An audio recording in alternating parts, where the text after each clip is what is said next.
At least 19 U.S. firefighters have been killed battling a wildfire in central Arizona, local officials say. They died while fighting the blaze threatening the town of Yarnell, about 80 miles, 130 kilometers, northwest of Phoenix. The fire was started by lightning on Friday and spread rapidly amid high heat, low humidity and strong winds. At least 200 homes were burned. Arizona and other parts of the western U.S., including California, had near-record temperatures over the weekend. It is the highest death toll for firefighters in a single incident since 9/11. U.S. President Barack Obama said the firefighters were heroes who had put themselves in harm's way to protect the lives and property of fellow citizens. Arizona Senator John McCain said the families of the dead firefighters were in the thoughts and prayers of all Americans. This devastating loss is a reminder of the grave risks our firefighters take every day on our behalf in Arizona and in communities across this nation. Their sacrifice will never be forgotten, he said in a statement. Arizona Governor January Brewer said it could take days or longer to reveal how the deaths occurred. "This is as dark a day as I can remember," she said. Hotshot Unit.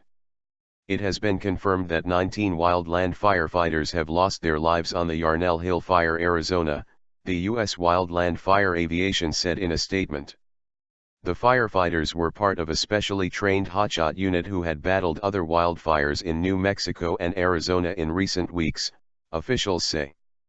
They were forced to deploy emergency tent-like structures meant to shield them from flames after becoming trapped, and something drastic happened, said Dan Frajo, fire chief in the nearby city of Prescott.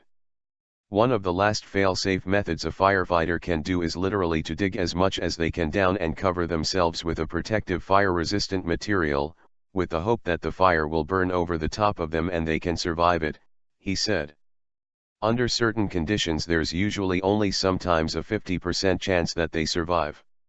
It's an extreme measure that's taken under the absolute worst conditions.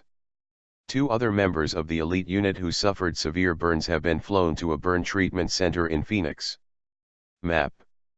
Dwight Devlin from the Arizona Sheriff's Office told the BBC that the firefighters were carrying fire blankets, but they were ineffective in this case. Some were actually found with those blankets over them, but unfortunately it appears the flames and the heat were too much, he said. Mr. Devlin added that they were on their way on foot to an area where they had been directed to clear brush to prevent the spread of the fire. The tragedy is the worst in a wildfire since 1933, when at least 25 firemen died battling a fire in Griffith Park, Los Angeles. Some 200 firefighters are still battling the fast-moving wildfire, which has grown to 1,000 acres. Additional reinforcements have been called in. The blaze has forced the evacuation of local residents.